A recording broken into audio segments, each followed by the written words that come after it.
Selamat berjumpa kembali dalam layanan audio Sahabat Seperjalanan. Hari ini adalah hari Senin 18 Maret 2024. Tema renungan saat teduh kita dengan judul Inspirasi Positif atau Negatif. Firman Tuhan terambil dalam Roma pasal 4 ayat yang ke-12.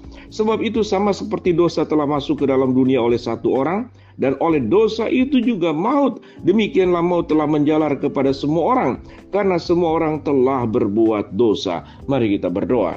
Bapa yang di dalam surga, kami ingin belajar bahwa kehidupan kami itu menular kepada orang lain. Kehidupan kami akan menjadi inspirasi yang positif atau menjadi inspirasi yang negatif. Dalam nama Tuhan Yesus kami berdoa, amin. Shalom sahabat seperjalanan yang dikasihi Tuhan. Inspirasi. Apa yang dimaksud dengan inspirasi? Inspirasi adalah sesuatu yang terpikirkan oleh seseorang yang ada dalam benaknya, kemudian menjadi sebuah dorongan untuk dilakukan. Itu dengan inspirasi.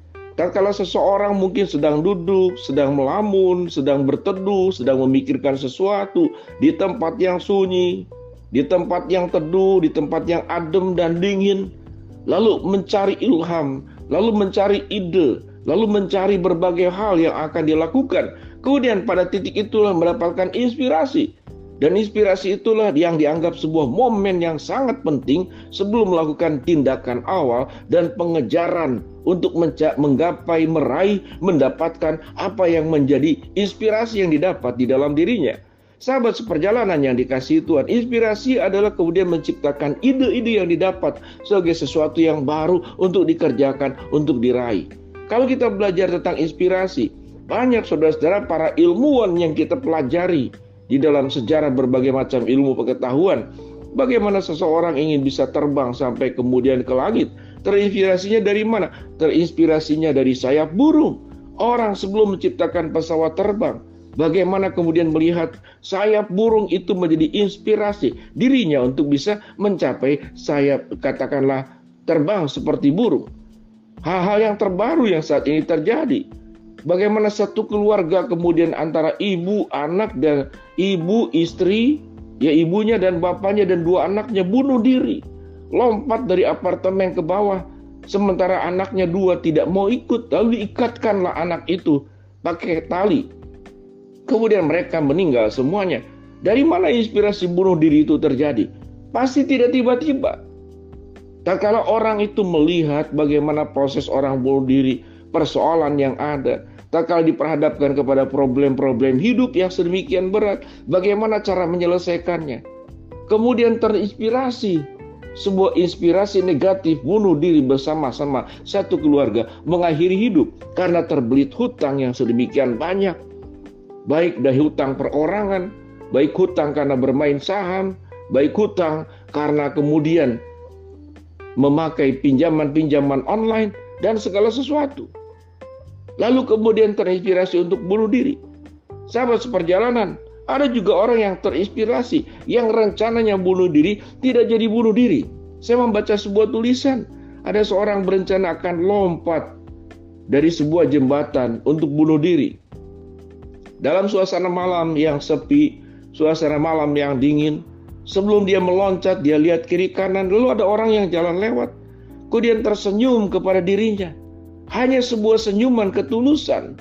Entah apa yang terjadi, orang tersebut tidak jadi bunuh diri. Karena melihat orang yang menoleh dia tersenyum, itulah senyuman bahagia, senyuman kemenangan, senyuman kesukacitaan, senyuman untuk sebuah kerelaan menjalani hidup apapun keadaannya. Jadi ada orang yang terinspirasi bunuh diri, ada orang yang terinspirasi mau bunuh diri, tidak jadi bunuh diri. Sahabat seperjalanan, apa yang kita baca dalam kitab Roma pasal 5 ayat 12?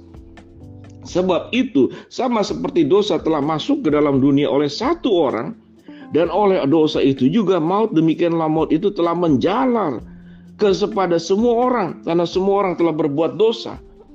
Kita melihat Adam itu adalah pelaku dosa yang pertama, yang kemudian diikuti sesungguhnya juga oleh Hawa yang paling dasar, yang memberikan diikuti. Lalu kemudian setelah dosa itu terjadi, maka inspirasi berbuat dosa itu bergulir. Dari kitab Kejadian kita melihat bagaimana Kain membunuh Habel, bagaimana di zaman Nuh orang berbuat dosa sedemikian luar biasa, sampai kemudian murka Allah ditimpakan. Itulah kemudian terjadinya air bah. Lalu kemudian mendirikan menara Babel. Lalu kemudian manusia satu dengan manusia yang lain saling iri, saling mendengki, saling ingin menghancurkan. Maka dosa itu bisa menginspirasi. Dan apa yang dilakukan oleh Adam itu membuat seluruh manusia menjadi berbuat dosa karena satu orang. Dosa itu kemudian menjadi menular. Dosa itu dikatakan menjalar, telah menjalar kepada semua orang. Karena semua orang telah berbuat dosa. Sahabat seperjalanan di dalam kehidupan kita, pada prinsipnya hidup kita cuma satu kali. Tatkala kita sudah menjadi anak-anak Tuhan, bukan berarti kita kebal untuk tidak berbuat dosa. Setelah menjadi anak Tuhan, setelah dekat dengan Tuhan, setelah belajar firman, maka sebuah godaan berbuat dosa itu akan timbul. Tidak terlepas dan kita tidak pernah terbebas dari dosa. Maka itu adalah sebuah perjuangan bersama antara diri kita bersama dengan Allah. Apakah kita mau mendengarkan suara Tuhan, lalu hidup di dalam kebenaran firman? Setelah kita hidup dalam kebenaran firman, maka pilihannya kita harus menjadi orang-orang yang hidupnya menginspirasi hal-hal yang positif kepada orang lain.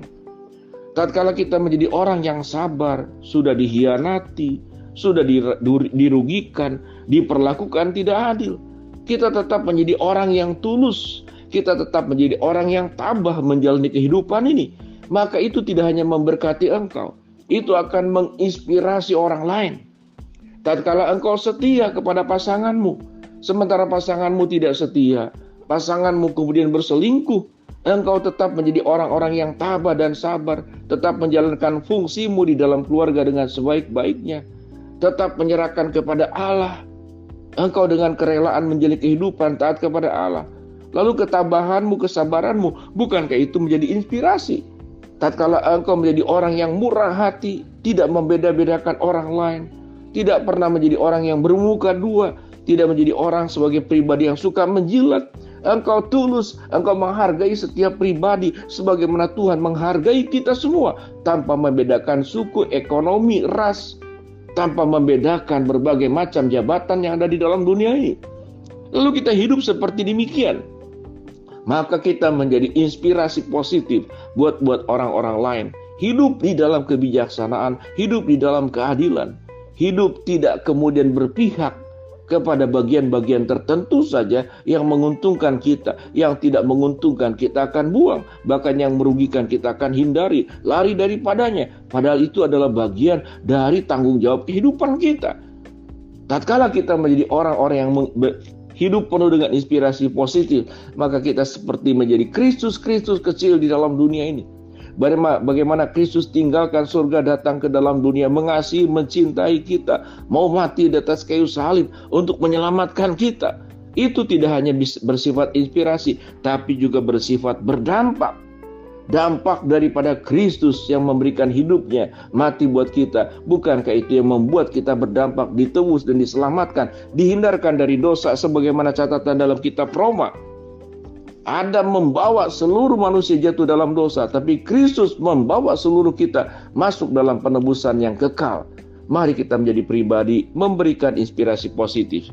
Kita berdoa. Bapa dalam surga, terima kasih buat kebenaran firman Allah yang kami pelajari. Jadikan kami sebagai pribadi yang hidupnya memberikan inspirasi positif. Hamba-Mu berdoa buat sahabat seperjalanan yang sakit, Tuhan jamah sembuhkan.